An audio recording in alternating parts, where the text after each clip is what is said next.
If you tend to get overserved, here's how to find that off switch you've been looking for. By the way, I'm Colleen, and I've got a step-by-step process that's helped thousands of very successful professional women reduce their drinking by about 80%, and it doesn't require you to quit. If you're looking for a holistic, moderate approach, follow my account. Now, if you're like I was and you learned how to drink in a frat house in college, then your brain subconsciously believes that the more you drink, the more fun you're gonna have. Nobody ever taught you that fermented mommy juice is a biphasic drug. Biphasic just means that small amounts and large amounts have opposite effects. The biphasic line for women is 0.055 BAC, about 2 drinks. Any amount below that is therapeutic. It's the buzz you are looking for. But it turns out that your buzz is like a bucket. Once it's full, it's full. Once you cross the biphasic line, going from buzzed to hammered, the negative side effects just compound. You already know the more you drink, the worse you feel. You start slurring and repeating yourself. You're not really present. Also, your cortisol levels spike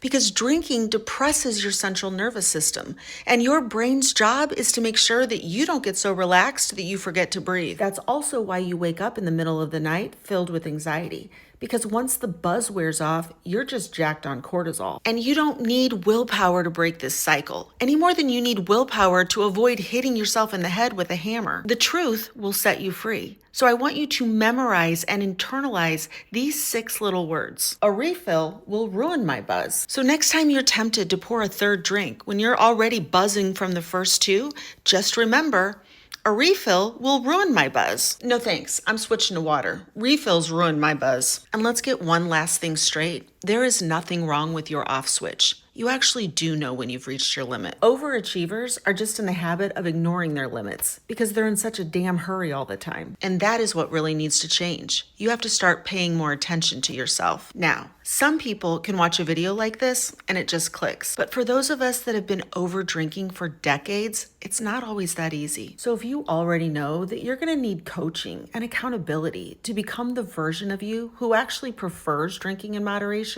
and you're ready to do the work to change your relationship with yourself, your body, and your truth, then let's talk. Click the link in my profile and apply for a discovery call.